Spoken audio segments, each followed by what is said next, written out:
Ada Vance felt the air in the conference room growing thicker by the minute. She sat at the long, dark oak table, her tablet in front of her, diligently recording every word Silas Kincaid said. The CEO spoke in a measured tone, placing clear emphasis on every phrase, as if planning how his words would look in the meeting minutes beforehand. "Shipments must be approved by the 15th, he announced, looking around at those present. "No delays." "Ada, make a note of that as a separate item." She nodded, but her fingers suddenly felt heavy. The keys on her tablet seemed to drift away, and the letters swam before her eyes. Ada tried to focus, but the sensation only intensified. A pounding started in her temples, and a strange pressure appeared in her chest, as if someone had placed a heavy stone on her ribs and was slowly pressing down. "This will pass," she thought. "I just haven't slept enough." The last 2 weeks had been exhausting. The quarterly report, negotiations with new partners, endless calls and approvals. Ada was used to the workload. Working as the executive assistant to the director of a major logistics company required total dedication. Silas Kincaid was a demanding leader, but fair. He valued her punctuality, her ability to anticipate his needs, and her capacity to keep dozens of processes under control simultaneously. In 3 years at the company, Ada had become an irreplaceable link. She knew all the intricacies of the document flow, remembered the names of key clients, and managed to coordinate the work of several departments at once. Colleagues respected her for her professionalism and the calm with which she resolved even the most tangled situations. But today, something was wrong.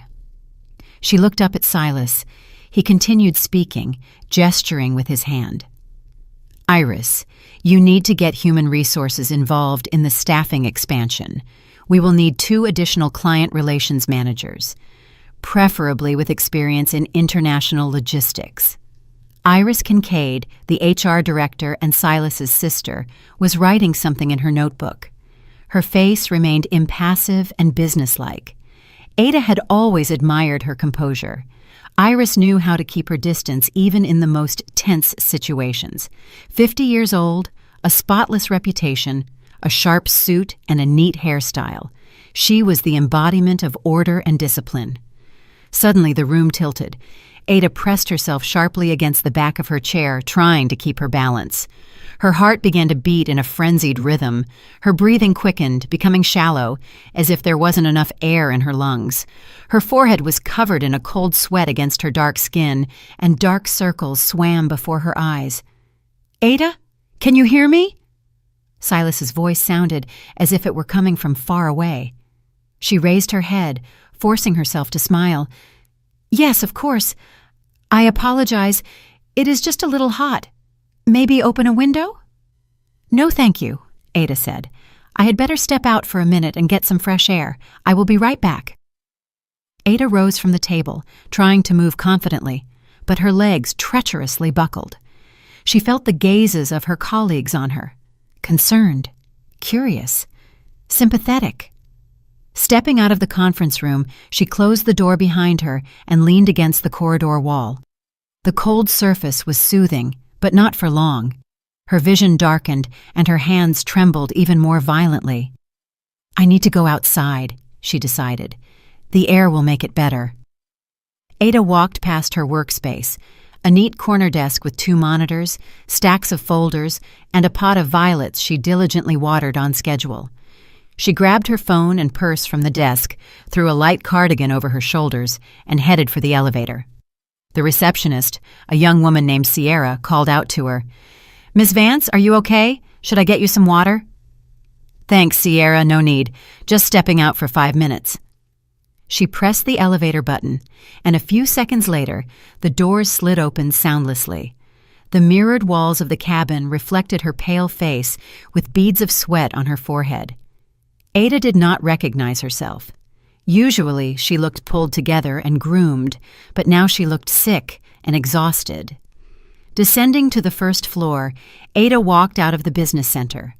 The April air hit her face with a light breeze, bringing with it the scent of blooming buds, but this brought no relief. On the contrary, the weakness intensified. Her legs stopped obeying her, everything swam before her eyes, and she barely made it to the nearest bench situated at the entrance to a small plaza next to the building. Ada sank onto the wooden seat, closing her eyes.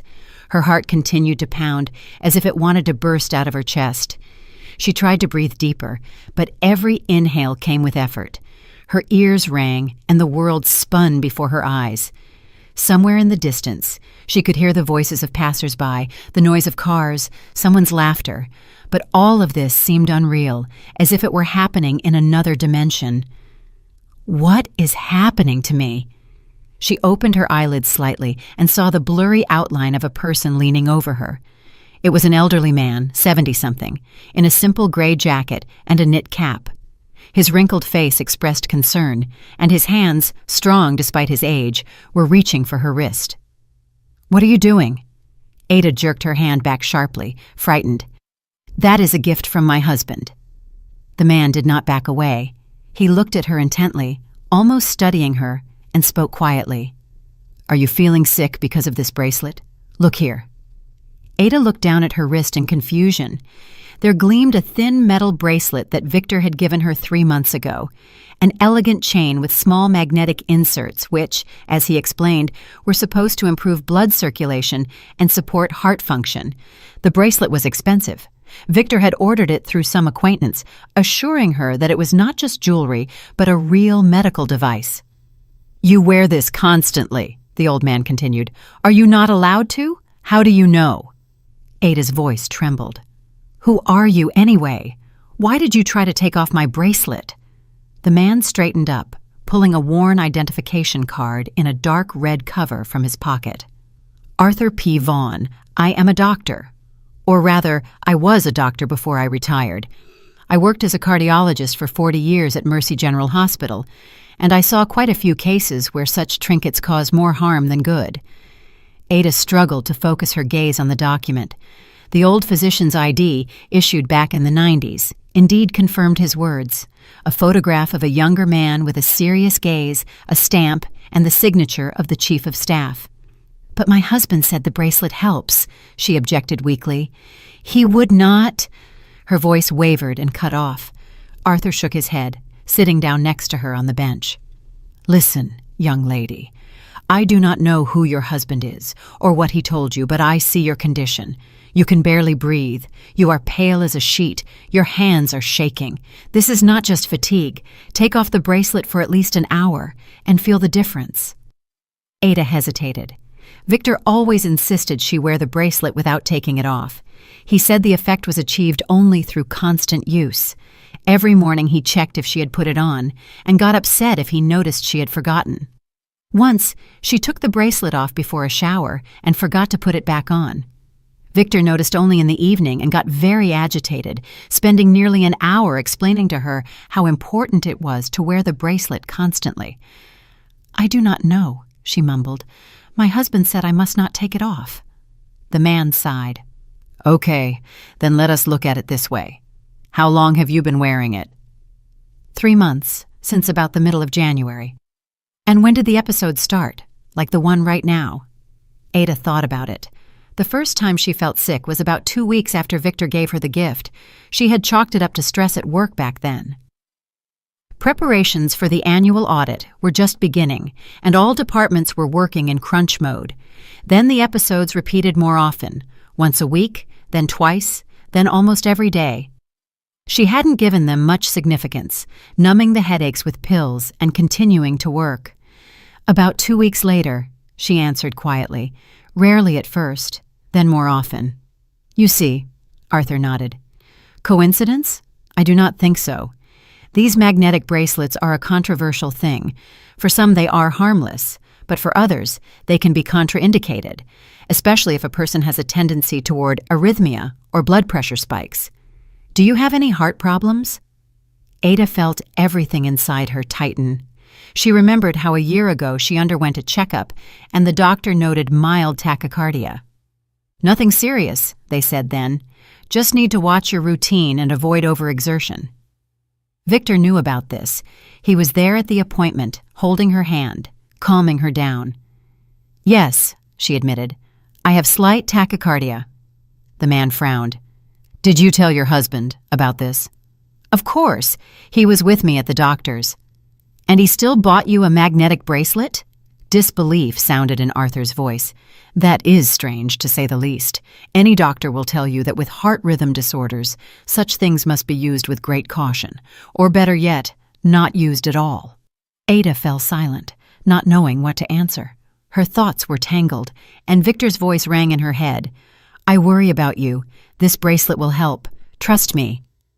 The phone in her pocket vibrated. Ada took it out with a trembling hand and saw her husband's name on the screen. "Victor? Hello?" Her voice sounded alarmed. "Why aren't you at work?" Irritation was audible in his tone. "Silas called, said you stepped out and didn't come back. What happened? Where are you?" "I felt sick. I went out to breathe. I am sitting on a bench by the office." "Again?" Victor sighed with unconcealed dissatisfaction.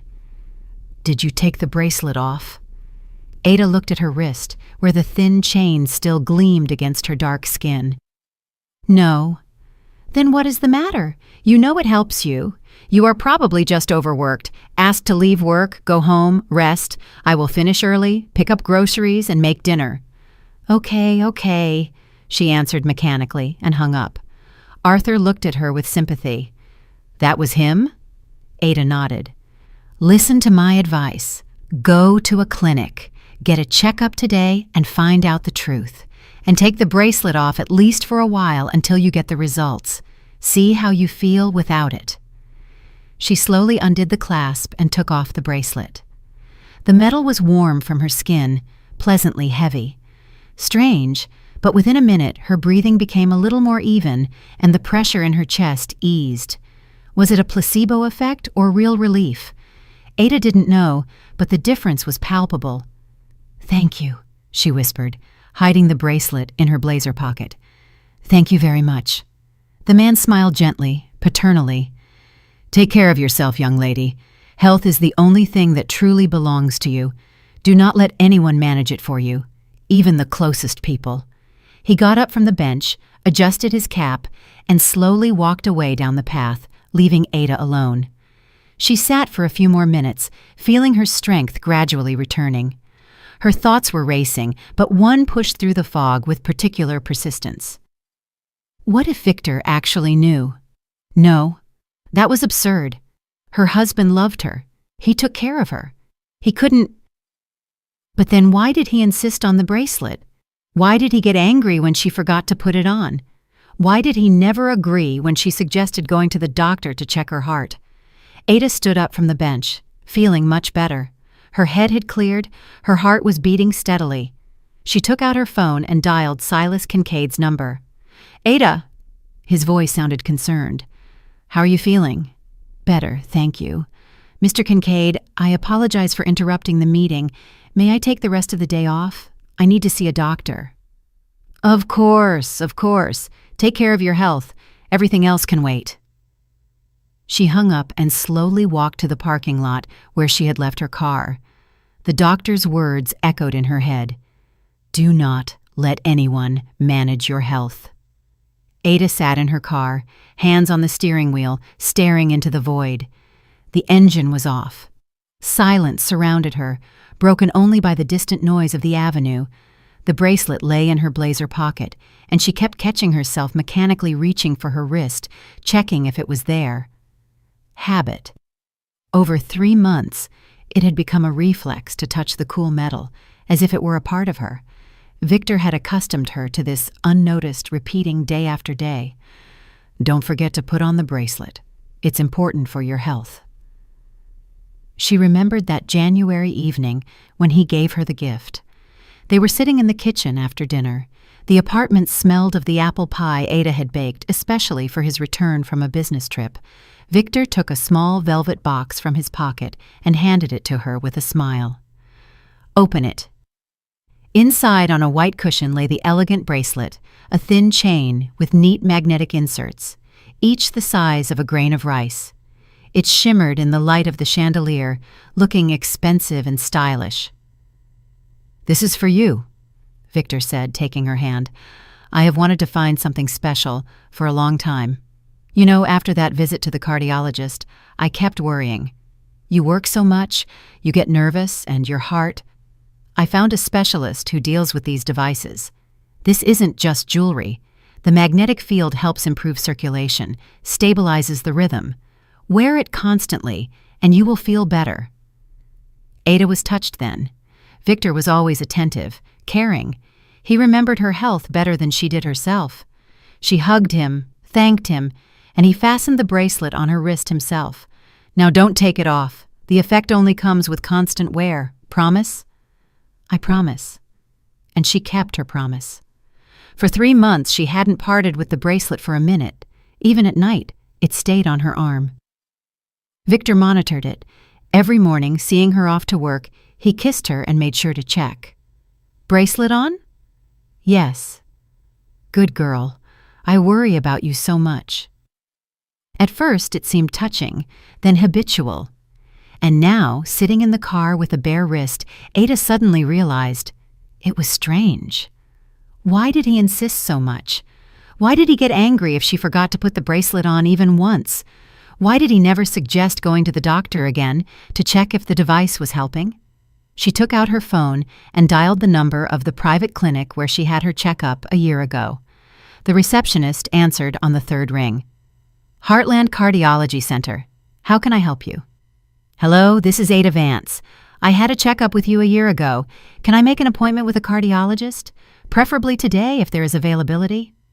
Let me check. Yes, we have an opening at 4:30. Does that work for you? Perfect. Thank you. Ada looked at her watch.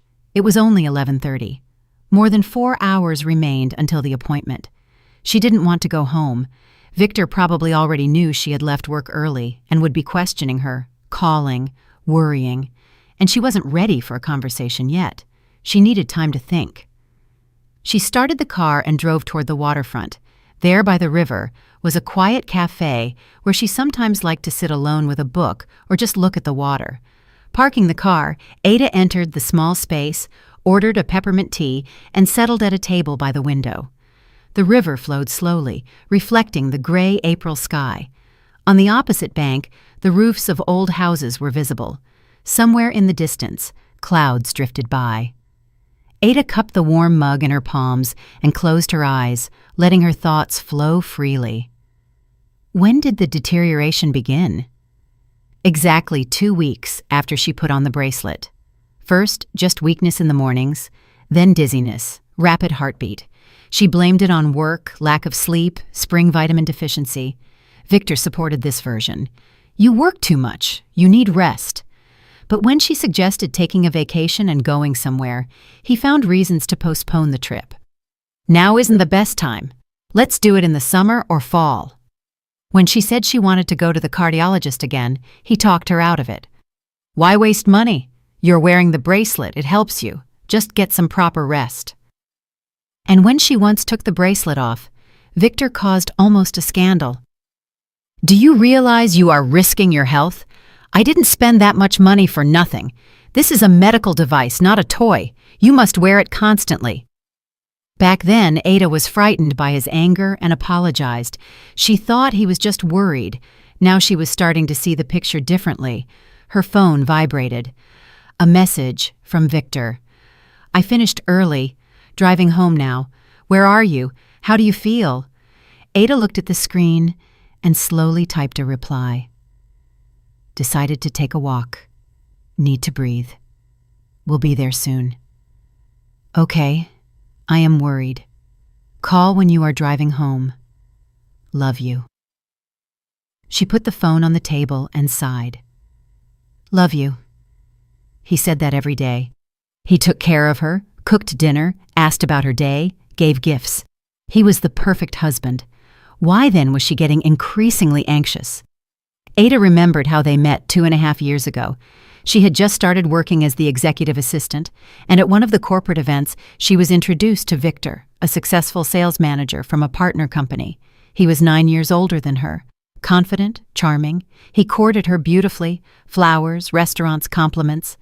6 months later, he proposed. Ada was happy. It seemed to her that she had found the one person with whom she could build a family. Victor was reliable, stable. He solved all domestic problems, took on financial questions, planned their joint future. She felt protected. But gradually, his care began to turn into control. At first, it was unnoticeable. He asked who she was talking to at work, was interested in where she went after work, asked her to let him know when she left the office and when she would arrive home. All this was served with a sauce of care. "I just worry. You never know what might happen." Ada didn't object. It seemed normal to her that a husband worried about his wife. But over time, the control intensified. Victor didn't like it when she stayed late at work. He frowned with displeasure if she planned to meet girlfriends. He got irritated when she spent too much time on her phone. And then the bracelet appeared, and the episodes. Ada looked at her wrist. Could he really have known that the bracelet was dangerous for her health? No, that's absurd. He loves her. But if he loves her, why doesn't he want her to get checked? Why does he insist on wearing the bracelet even though he sees she is getting worse? The phone vibrated again. A call. Victor. Ada pressed the green button. "Hello? Ada, where are you?" His voice sounded concerned. "I have been home for half an hour, and you are still not here. You said you would be there soon." "I am walking by the waterfront. I need to be alone." Pause. Then Victor spoke slowly with notes of irritation. "Alone. You felt sick, and you decided to walk alone. Ada, that is irresponsible. What if you feel sick again? Who will help you?" "I am already better." "Is the bracelet on you?" She gripped the phone tighter. "No." "Why?" Victor's voice rose. "Do you want the attack to happen again?" "Ada, I do not understand what is happening with you. I try to take care of you, and you ignore my requests." "Victor, I made an appointment with a cardiologist. Today at 4:30, I want to check if this bracelet is helping me." Another pause, longer this time. When Victor spoke, his tone had changed, becoming softer, almost affectionate. "Why do you need doctors? You know they only drain money. They will prescribe a bunch of unnecessary tests, assign a wagon load of pills, and what's the point? The bracelet is a proven remedy. Just put it back on and don't be nervous. Stress. That is what is harming you." "I'm going to the doctor anyway," Ada said firmly.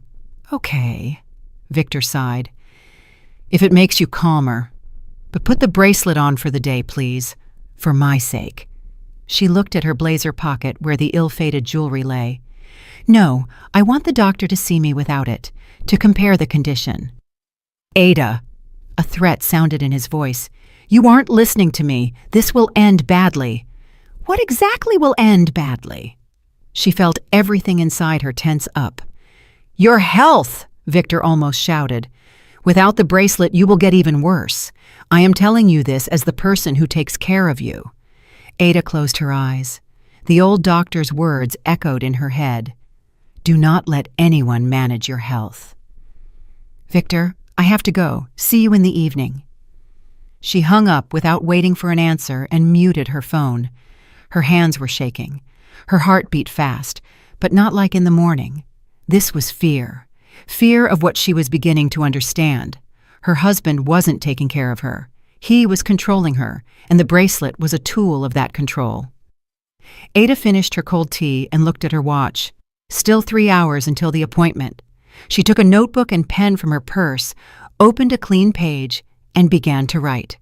Everything she remembered, all the oddities that previously seemed like trifles. January. Gave the bracelet, insisted I wear it constantly. End of January. First dizzy spell. February. Attacks became more frequent. Victor talked me out of visiting the doctor. March. Condition worsened. Victor got angry when I took the bracelet off. April. Today, old doctor said the bracelet is harmful. She reread what she had written and added one more line. Victor knew about my tachycardia. He was with me at the cardiologist's. The picture was becoming clearer and more terrifying. The phone vibrated silently on the table. Victor was writing message after message.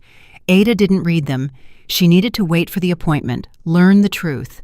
And then she would decide what to do next. She got up from the table, paid, and walked outside.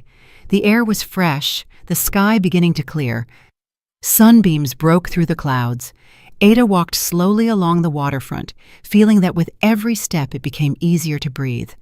Without the bracelet on her wrist, for the first time in 3 months, she felt free. At 3:30, Ada was at the medical center, a modern building of glass and concrete downtown.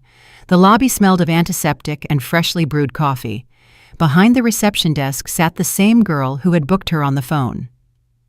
"Ada Vance," she clarified. "Yes, room 307, 3rd floor. Dr. Mercer is waiting." Ada took the elevator up, found the right office, and knocked. Sitting at the desk was a woman in her 40s in a white coat with short hair and an attentive gaze. She picked up Ada's medical file. "Hello, Ms. Vance. Come in. Have a seat. What is bothering you?" Ada sat in the soft chair opposite the doctor and began to tell her everything. About the bracelet, the attacks, the words of the old doctor, about how her husband insisted on constantly wearing the jewelry. Dr. Mercer listened carefully, asking clarifying questions from time to time. "Show me the bracelet," she asked. Ada took it out of her pocket and placed it on the table. The doctor took the item, turned it in her hands, held it up to the light. "The magnetic inserts are quite strong, judging by the weight. Do you have a history of tachycardia?" "Yes, diagnosed a year ago." "Who recommended you wear this?" "My husband. He said it would help." Dr. Mercer shook her head. "Ms. Vance, with tachycardia, such items can be dangerous. The magnetic field can affect heart rhythm unpredictably. For a healthy person, it might be harmless. But with rhythm disorders, it is strictly contraindicated. We will do an EKG right now, check your condition, and I will give a report." Ada nodded, feeling a cold certainty growing inside. Victor knew. He couldn't not know. The electrocardiograph hummed quietly, spitting out a long strip with jagged lines. Ada lay on the couch, staring at the white ceiling, trying to breathe evenly. The cold sensors on her chest felt heavy, like anchors holding her in place. Dr. Mercer leaned over the machine, studying the readings, and her face gradually became more serious. "You can get dressed," she said finally. Ada sat up, removed the sensors, and pulled on her blouse.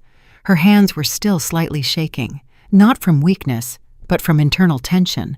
She was afraid to hear the diagnosis and simultaneously craved the truth. Dr. Mercer returned to the desk, placed the EKG printout in front of her, and studied it silently for a few seconds.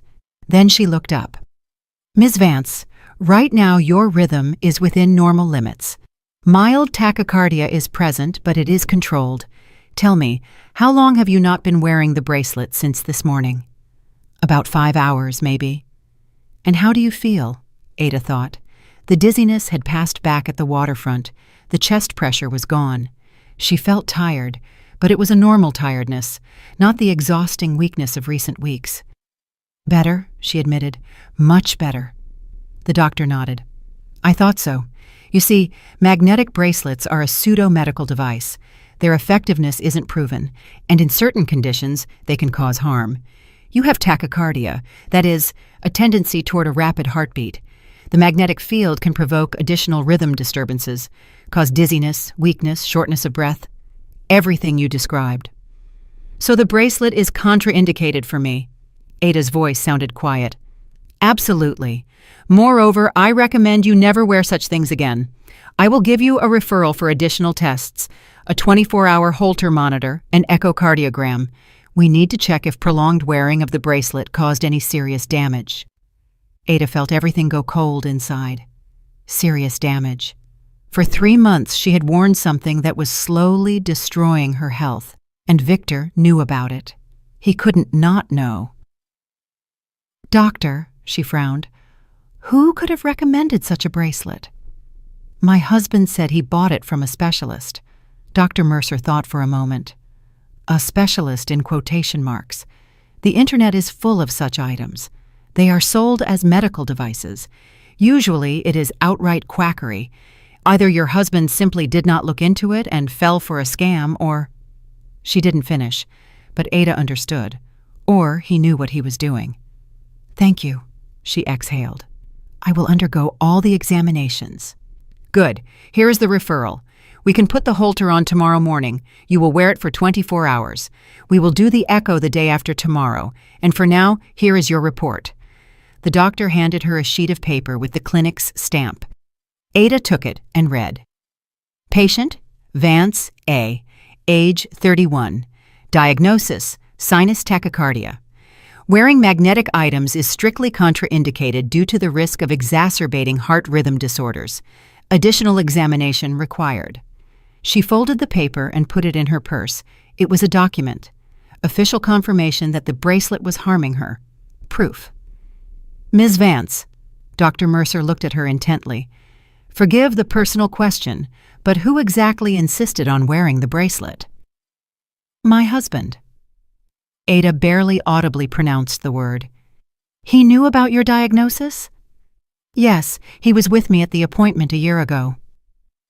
The doctor was silent for a few seconds, then said quietly, You understand, I do not have the right to interfere in your personal life, but as a doctor, I am obliged to warn you.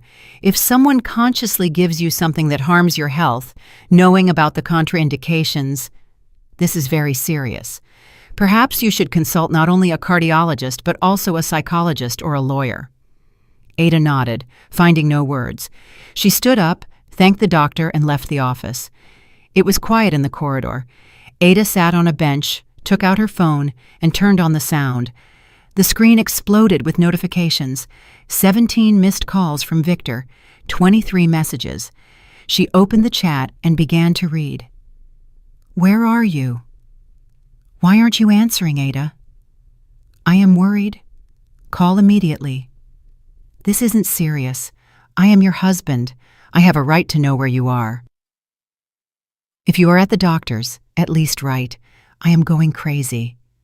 Are you ignoring me? After everything I do for you? Fine, be silent, but I will remember this. The last message was sent 10 minutes ago. Ada exhaled and typed a short reply. Was at the cardiologist, driving home. We need to talk. The answer came instantly. Finally, I am waiting. Ada put the phone away and walked out of the clinic. She knew that the conversation she feared was about to happen, but she couldn't postpone it any longer. Too many questions, and she had a right to answers. She reached home, went up to the 5th floor, and opened the door with her key. The apartment smelled of fried onions and garlic. Victor was making dinner just as he promised. She took off her shoes, walked into the living room, and saw him in the kitchen. He stood by the stove, stirring something in a skillet, and turned around hearing her steps. Finally, he smiled, but the smile came out strained. I thought you were not coming back at all. Why shouldn't I have come back? Ada remained standing in the kitchen doorway. Victor shrugged. You are just acting so strange today, not answering calls, ignoring messages, like I am a stranger to you. Victor, we need to have a serious talk. He turned off the stove and turned to her. I am listening. Ada took the medical report from her purse and handed it to him. Read it. Victor took the sheet, his eyes scanning the text, and his face slowly changed. First surprise, then irritation, then something resembling anger. What is this nonsense? He threw the paper on the table. Some female doctor decided the bracelet is harmful? On what grounds? On the grounds that I have tachycardia and magnetic items are contraindicated with this diagnosis. Ada answered firmly. You knew that. I didn't know anything. Victor raised his voice. I bought you an expensive gift to help, and you are interrogating me. You were with me at the cardiologist's a year ago. You heard the diagnosis? You knew. Victor spun around sharply and slammed his fist on the table. What do you think you are doing? You are accusing me of wanting to harm you? I am your husband. I take care of you. Care is not forcing me to wear something that destroys my health. It doesn't destroy it. Doctors don't understand. I read research articles. Magnet therapy helps. With tachycardia, it is contraindicated. Ada felt anger boiling inside her. And you know it. Why did you insist? Why did you get angry when I took the bracelet off? Why did you talk me out of seeing doctors? Victor stepped toward her, his face contorted. Because you don't know how to take care of yourself. Because without me, you won't cope. You work yourself to exhaustion, don't watch your health, forget to eat. I try to control you because you are incapable of it yourself. Control? Ada felt the word cut her ears. You want to control me? Yes, Victor shouted. And there is nothing wrong with that. I am your husband. I know better what you need. You don't know. She raised her voice too. You are not a doctor. You just want me to be weak and dependent on you. Victor fell silent. His breathing was heavy, hands clenched into fists. Then he exhaled and spoke quieter, almost affectionately. Ada, are you tired? You are nervous. Let's eat. We'll rest, and everything will be fine. I don't want to fight with you. I'm not tired. Ada shook her head. I just finally understood. You don't care about me. You control me. The bracelet is just a tool. You wanted me to feel sick so I would be afraid and depend on you. That is delirium. Victor turned away. You think too much. Doctors hammered all kinds of nonsense into your head. Ada took the bracelet from her pocket and placed it on the table. I will not wear this anymore. I will not listen to your orders. My health is my responsibility. Victor whipped around, grabbed the bracelet, and clenched it in his hand. You will regret this. Without me, you are lost. Who will help you when you get sick? Who will take care of you? I will take care of myself. Her voice trembled, but she held her ground. And if I need help, I will turn to doctors, to real doctors, not to a husband who slips me dangerous things. Victor stepped toward her, looming over her. You are ungrateful. I did so much for you. Married you, provide for you, take care of you, and you treat me like this? Ada stepped back. Care is not control. Love is not manipulation. You have no right to manage my health. I do, Victor barked. I am your wife, for now, Ada said quietly. A heavy silence hung in the air. Victor looked at her, and in his eyes, she saw something new. Not anger, not irritation, fear of losing control. What are you trying to say? He said slowly. I want to say that I need time to think. I need to be alone. Where do you think you're going? Victor's voice became harsh. To a friend's. For a few days. I need to sort out my feelings.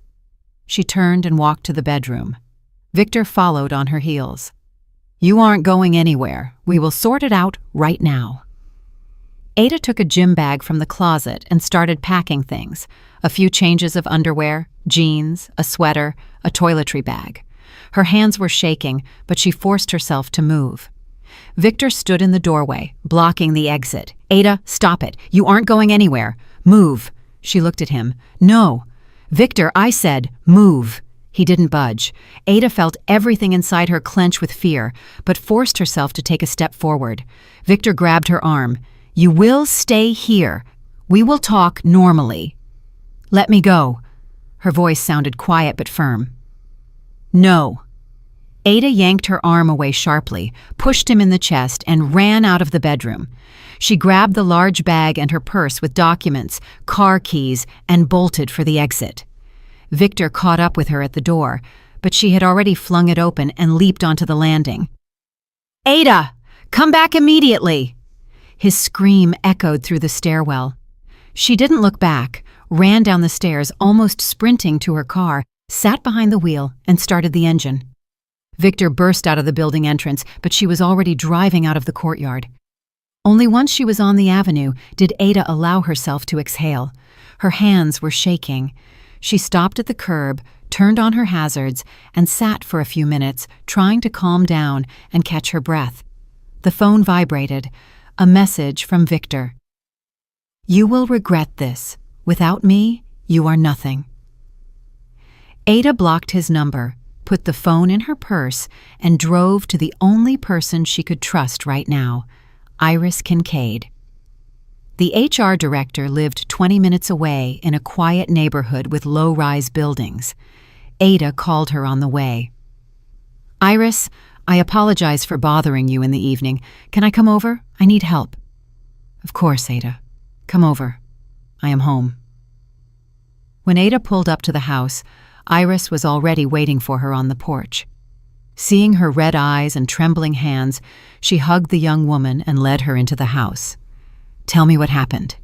And Ada told her everything about the bracelet, the attacks, the doctor, the medical report, about Victor. Iris listened silently, nodding occasionally.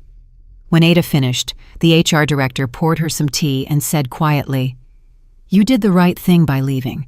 This is called domestic violence, Ada. Psychological. He controlled you, manipulated you, undermined your health. You need legal help and support. Tomorrow we will process a week of leave for you. For now, stay here. I have a guest room." Ada nodded, feeling tears welling up in her eyes. For the first time in 3 months, she felt safe. On Saturday, Ada woke up from bright light breaking through the light curtains. For a moment, she didn't realize where she was, then remembered. The guest room in Iris Kincaid's house. A simple, cozy room with white walls, wooden furniture, and the scent of lavender. On the nightstand stood a glass of water she hadn't finished the night before. She looked at her phone. 8:00 a.m., Friday. The screen showed 27 missed calls from an unknown number and 3 messages. Victor, of course. She had blocked his main number, so he was calling from another one. Ada opened the message. "Ada, this is foolishness. Come home. We will discuss everything calmly." "You cannot just leave like that. I am your husband. We have obligations to each other." "Fine. You want to play the silent game? Play. But remember, everything you have is thanks to me." The last message was sent at 6:00 a.m. Ada deleted the thread and blocked the new number. She didn't need his words, his manipulations, his attempts to regain control. There was a quiet knock at the door. "Ada, are you awake? Breakfast is ready." She got up, threw on a robe she had borrowed yesterday, and went out to the kitchen. Iris stood by the stove, flipping pancakes. Honey, sour cream, and fresh berries were already on the table. "Good morning." Ada sat at the table. "Good morning," Iris smiled. "How did you sleep?" "Better than in recent weeks." "That is good. Have some breakfast. While you eat, I will call Silas. We will process your leave officially." Ada nodded, pouring herself tea. She felt strange, simultaneously liberated and lost. Everything that seemed stable and reliable in her life had collapsed in one day. The husband she trusted turned out to be a manipulator. The home where she lived for 2 years was no longer a safe place. The future she planned had dissolved into thin air. Iris returned in 10 minutes. "Everything is settled. Silas will process leave for 2 weeks. He said health is more important and you should rest properly. And I also got the number of our family lawyer. Here, write it down. Her name is Eleanor Tate, a very competent woman." Ada saved the number in her phone. "Thank you. I do not know what I would do without you. Do not mention it. Just take care of yourself. And remember, you are not guilty of anything. What your husband did is abuse, psychological violence. You have every right to defend yourself." Ada silently nodded. The word abuse sounded unusual, almost foreign. It always seemed to her that violence was beatings, screaming, overt aggression. But what Victor did looked like care for a long time. He didn't hit her, didn't scream at her constantly, just controlled, manipulated, undermined her health. After breakfast, Ada called the lawyer. Eleanor Tate turned out to be a woman in her 50s with a confident, calm voice. They agreed to meet the next day. Ada spent the rest of the morning in the guest room, sorting through documents. Marriage certificate, bank statement, medical record. She made a list of what needed to be discussed with the lawyer, and with every line she understood, there was no way back. At lunch, Iris suggested a walk. They went out to a small park nearby, walking along the paths. The air was warm, smelling of spring and freshness. Ada breathed deeply, and it suddenly seemed to her that she had forgotten how to breathe freely. "You know," Iris began, "I was in a similar situation myself once, a long time ago, 20 years back. My ex-husband was also very caring. Too caring." Ada looked at her in surprise. "Are you serious?" "Absolutely. He controlled my every step, called 10 times a day, checked who I talked to, what I ate, where I went, said he worried, that he loved me, that I couldn't cope without him. And I believed it for 3 years, until I realized I was suffocating. And just like you, I left, packed my things and went to my sister's. He also called, wrote, begged me to return, promised to change. But I knew people like that don't change. They just learn to hide their need for control better. I filed for divorce. He resisted, but in the end it was all over. And you know what? For the first time I felt alive. Real." Ada listened, and something warm spread inside her. She wasn't alone. She wasn't crazy. What was happening to her happened to others too, and there was a way out. "Did you regret it?" she asked quietly. "Not for a second. I only regretted not leaving sooner." They returned home toward evening. Ada felt tired but calm. She had dinner, took a shower, and went to bed early. A serious conversation with the lawyer lay ahead tomorrow. In the morning, Ada arrived at Eleanor Tate's office, a small space on the 3rd floor of a business center. The lawyer greeted her warmly, sat her at a table, and listened carefully to the whole story. Ada spoke, sometimes stumbling, sometimes pausing to gather her thoughts. She told about the bracelet, the attacks, the medical report, the control, the last fight. Eleanor took notes, asked clarifying questions, and when Ada finished, she put down her pen and looked her in the eyes. "Ada, what you just described is a classic case of psychological domestic abuse. Your husband used methods of control, manipulation, and undermining your health. You have a medical report confirming the harm from the bracelet. This is a crucial document." "What should I do next?" Ada's voice trembled. "First, ensure your safety. You are living with friends right now?" "Yes." "Good. Do not return home alone. If you need to pick up things, do it in the presence of witnesses or the police. Second, we are filing for divorce. Under state laws, you have the right to dissolve the marriage due to irreconcilable differences. Third, we document all contact attempts from his side, calls, messages, visits. All this might be needed if he starts threatening or stalking." Ada nodded, writing down the main points. "And how quickly can the divorce be processed if he does not agree?" "The process might drag on for several months. The court might give time for reconciliation, usually from 1 to 3 months. But considering the circumstances, psychological abuse, medical documents, we can expedite the process. The main thing is your firm stance." "I have decided firmly." Ada straightened up. "I will not go back to him." Eleanor smiled. "That is excellent. Then let's start preparing the documents.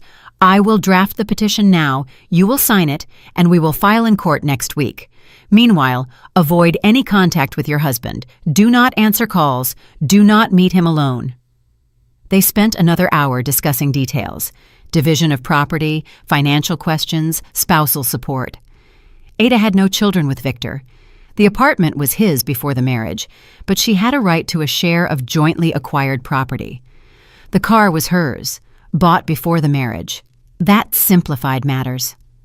When Ada left the office, her soul felt lighter. She had a plan, a clear, understandable plan of action. She was no longer flailing in the dark, trying to figure out what to do. Now she knew. The phone rang. Unknown number. Ada stopped by the car, hesitating, then answered anyway. "Hello? Ada, it is me." Victor's voice sounded tired, almost pitiful. "Please, don't hang up. I need to talk to you." She gripped the phone tighter. "We have nothing to talk about." "We do. I beg you, listen to me. I realized I was wrong. I really controlled you too much, but I did it out of fear of losing you. I love you so much, Ada. Please, let's meet, discuss everything calmly." "Victor, I am filing for divorce." Pause. A long, dragging pause. Then his voice changed, becoming harsh, cold. "Are you serious?" "Absolutely. You will regret this. Think it's so simple to leave me? I won't give you a divorce. I will fight to the end. You are my wife, and you will remain so. The law is on my side. I have the medical report. I have proof of your control. You cannot keep me." "Medical report." He laughed maliciously. "Some female doctor wrote a piece of paper. And you think that means something? I will find 10 doctors who will say the opposite. Do what you want. I am not afraid of you anymore." "Not afraid?" A threat sounded in his voice. "In vain. You forgot who I am. I can make it so you get fired from work. I can ruin your reputation. I can—" Ada hung up. Her hands were shaking. Her heart pounded, but not from weakness, from anger. She got in the car, took a deep breath, and drove back to Iris's. That evening, they sat in the kitchen drinking chamomile tea, and Ada recounted the conversation with Victor. Iris frowned. "He threatened you?" "Yes. That needs to be documented. Write down all his words while you remember. If he calls again, turn on the recording. A threat is already serious. We can go to the police." Ada nodded. She felt cornered, but simultaneously stronger than ever. Victor was trying to break her, scare her, return her under control. But she wouldn't give in. The next day, Ada went to the clinic to have the Holter monitor installed. They attached a small device to her chest that would record her heart function for 24 hours. The doctor explained this was needed to see the full picture and understand how badly her health had suffered from wearing the bracelet. Wearing the monitor wasn't very comfortable, but Ada tolerated it. She led a normal life, walked, read, helped Iris around the house. And all this time, the little device recorded every beat of her heart. A day later, she returned to the clinic, removed the monitor, and a few hours later received the results. Dr. Mercer invited her into the office and laid the printouts on the desk. "Ms. Vance," she began, "the results show that you indeed had episodes of rhythm disturbance, tachycardia, several extrasystoles, but overall the heart is normal. The main thing is you took the bracelet off in time. If you had continued wearing it for another month or two, the consequences could have been more serious." Ada exhaled. "So everything will be fine?" "Yes, provided you watch your health, avoid stress, and of course, never wear such items again. Here is your updated report. You can provide it to the lawyer." Ada took the document and thanked the doctor. Now she had one more piece of proof, official confirmation that the bracelet truly harmed her. In the evening, she met with Eleanor Tate and handed her the new report. The lawyer studied it and nodded with satisfaction. "Excellent. This strengthens our position. Now we have not just contraindications, but confirmation of actual harm. The petition is ready. Sign here and here. We file in court tomorrow." Ada signed the documents with a steady hand. She was taking a step after which there would be no return, and she was ready. The next morning, Eleanor called her. "The petition is filed. The court date will be set for next month. Victor will be served a summons." "Thank you." Ada felt relief. Now all that remained was to wait. The following days passed in strange calm. Victor didn't call or write anymore. Ada lived at Iris's, helped her with housework, read books, walked in the park. For the first time in a long time, she felt free. Silas Kincaid stopped by a couple of times, brought fruit, and asked about her health. He was delicate, didn't ask unnecessary questions, just let her know she wasn't alone. She had support. Ada appreciated it. She finally understood what real care meant, the kind that doesn't suffocate, doesn't control, doesn't demand. The kind that just exists, like a warm blanket on a cold evening. The court hearing was scheduled for May 10th, a warm spring day when the city was drowning in greenery. Ada woke up early, before the alarm, and lay looking at the ceiling of the guest room for a long time. Everything would be decided today. Today she would either gain freedom or not. She didn't want to think about the other option. Iris knocked on the door around 8 o'clock a.m. "Ada, breakfast is ready. You need to eat before court." She went down to the kitchen. Ada drank a cup of strong tea with honey and ate half a piece of toast, her stomach clenched with nervousness. "Everything will be fine. Iris placed a hand on her shoulder. "You have all the documents in order. The law is on your side. Just stay confident." Ada nodded, trying to believe these words. She arrived at the courthouse half an hour before the start. Eleanor Tate was already waiting for her at the entrance, holding a folder of documents. The lawyer was dressed impeccably. Her appearance inspired calm and confidence. "Ready?" she asked. "Yes." Ada nodded, though everything inside was trembling. They went through the metal detector, went up to the second floor, and sat on a bench in the corridor. "Victor hasn't arrived yet. Don't worry," Eleanor said quietly. "We have all documents in order. Medical reports, Iris's witness testimony, recordings of threats. The court will be on your side." Victor appeared in the corridor. He walked confidently in a severe black suit, a snow-white shirt, and a burgundy tie.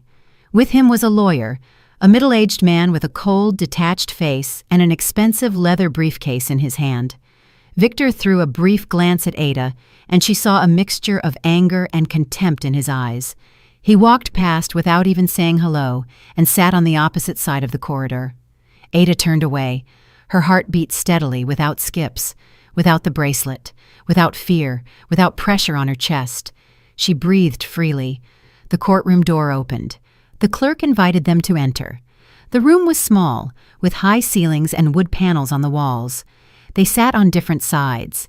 Ada with the lawyer on the left, Victor with his lawyer on the right. The judge took her seat and opened the session. "Hearing the case regarding the dissolution of marriage between Victor Vance and Ada Vance," she announced in a clear voice. "Plaintiff, Ada Vance, please state the essence of the claim." Eleanor rose. "Your Honor, my client requests to dissolve the marriage due to the impossibility of further cohabitation. The marriage was concluded 2 years ago. There are no joint children. As grounds for divorce, we present the following evidence: medical report on harm to health caused by the defendant's actions, witness testimonies, recordings of threats from the defendant." She handed the judge the folder of documents. The judge began to study them, turning pages, occasionally making notes. Victor sat tensely. His lawyer whispered something in his ear, pointing at his paper. "Defendant, do you object to the dissolution of the marriage?" the judge asked, looking up at Victor.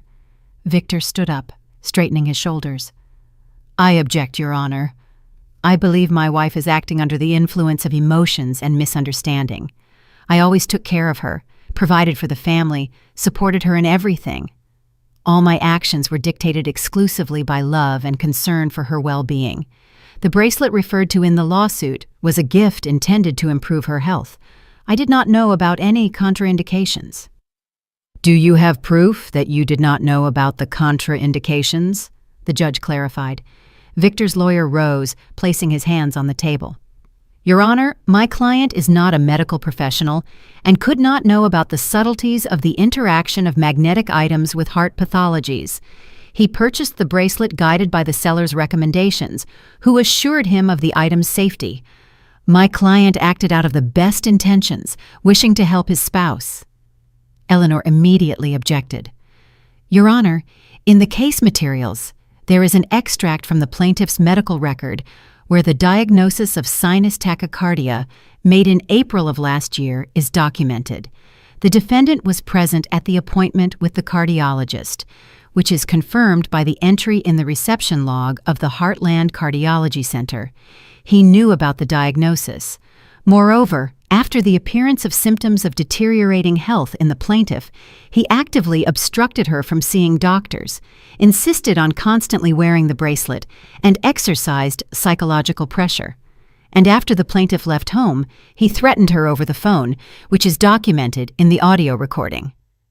The judge turned the page, carefully studying the medical documents. "Indeed, here is a conclusion from cardiologist Dr. Mercer, stating that magnetic items are strictly contraindicated for the plaintiff with this diagnosis, and results of Holter monitoring showing episodes of heart rhythm disturbance during the period of wearing the bracelet. Mr. Vance, can you comment on this data?" Victor stood up. "I am not a doctor, Your Honor. I just wanted to help my wife. If the bracelet turned out to be harmful, it was an unintentional mistake, not an intent to cause harm. And the threats addressed to the plaintiff after she left home? The judge looked at him strictly. How do you comment on those? I was in an emotional state, Your Honor, did not want to lose my family. Perhaps I expressed myself harshly, but I did not intend to threaten seriously. Those were just words said in the heat of the moment. The judge turned on the audio recording. Victor's voice, recorded by Ada, rang out through the hall. You will regret this. Think it's so simple to leave me? I won't give you a divorce. I will fight to the end. You are my wife, and you will remain so. I can make it so you get fired from work. I can ruin your reputation. I can... The recording cut off. Silence hung in the hall. The judge continued. Mr. Vance, is that your voice? Victor paled, sweat appearing on his forehead. Yes, Your Honor, but I didn't mean... Those were just emotions. I wasn't planning to act on those words. Enough, the judge cut him off in a cold tone. I see sufficient grounds for the dissolution of the marriage. Considering the circumstances of the case, systematic psychological pressure on the plaintiff, causing harm to her health by insisting on wearing a contraindicated item, threats addressed to her, I consider the preservation of this family impossible. I'm not assigning a period for reconciliation due to the obvious impossibility of restoring family relations. The marriage between Victor Vance and Ada Vance is considered dissolved. The decision enters into force 1 month from the day of issuance. Ada felt something snap inside her, not from pain, but from relief. Huge, all-consuming relief that rolled like a wave over her entire body. She was free, officially, legally free. Victor jumped up from his seat. His face was distorted with rage. This is unfair, Your Honor. I will appeal. You cannot just destroy my family like this. You may file an appeal in accordance with the procedure established by law, the judge answered calmly, but the decision in this case is made based on the presented evidence and state laws. The hearing is adjourned. She struck the gavel on the table, and the sound rang through the hall like a final sentence. Ada walked out of the courthouse, feeling her legs carry her on their own. The sun shone brightly, blindingly. The air was warm and fresh, smelling of lilac and young leaves. Eleanor walked beside her, smiling. Congratulations, Ada. You are free. In a month, the decision will come into force, and you will receive the divorce decree. Thank you. Ada hugged her, feeling tears flowing down her cheeks. Thank you for everything. I wouldn't have made it without you. You would have. The lawyer smiled. You are a strong woman. Sometimes we just need support to realize it. A month later, when the court decision came into force, Ada received the divorce certificate.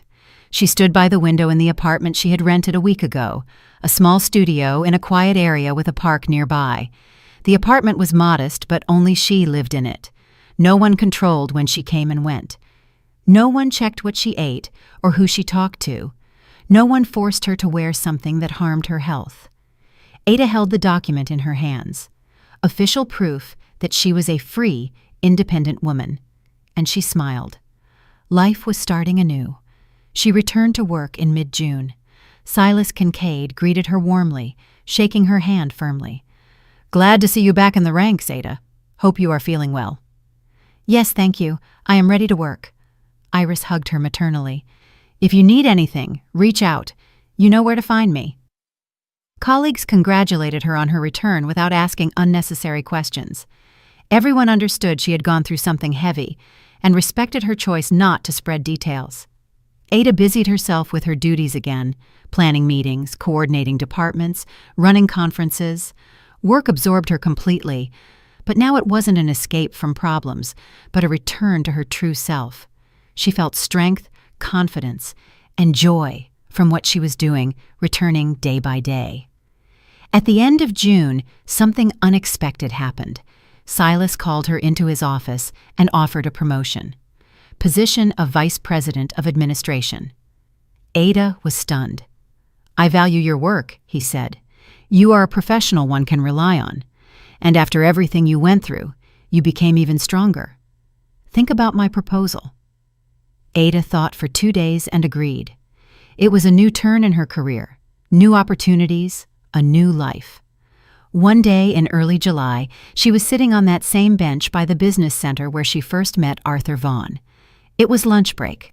Ada was drinking coffee from a paper cup and reading a book, enjoying the warm summer day. And suddenly, she saw a familiar figure. A man was walking down the path, leaning on a cane. "Arthur?" she called out, jumping up from the bench. He turned around, peered into her face, and smiled broadly. "Ah, the girl with the bracelet. How are you doing?" "Excellent." Ada walked up to him. "Thanks to you. You saved my life back then, and I want you to know that." He stepped closer, sat on the bench, placing his cane next to him. "I just stated the obvious, but you made the decision yourself. That is your merit, not mine." "Still, thank you." Ada sat next to him. "I got divorced, started a new life. Without the bracelet, without control, without fear. I got promoted at work, rented my own apartment.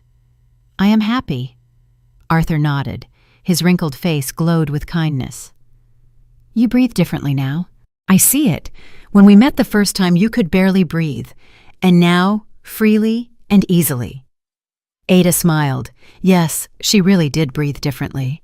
Freely, deeply, without looking back, without fear that someone was controlling her every breath. The man stood up, leaning on his cane. "Take care of yourself, young lady. And remember, your health, your life, your choice.